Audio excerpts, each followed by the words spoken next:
श्रीनादाब आप तमाम का Z9 उर्दू न्यूज़ में खैर मकदम है।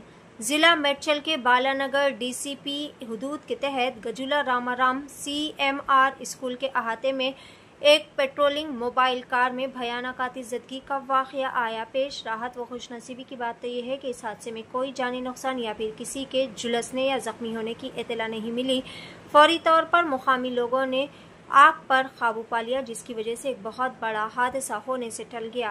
पेश है Z9 उर्दू न्यूज़ की खुसूसी रिपोर्ट। मज़ीद ताज़ा तरीन खबरों से जुड़े रहने के लिए चैनल को लाइक करें, शेयर करें, फॉलो ज़रूर करें।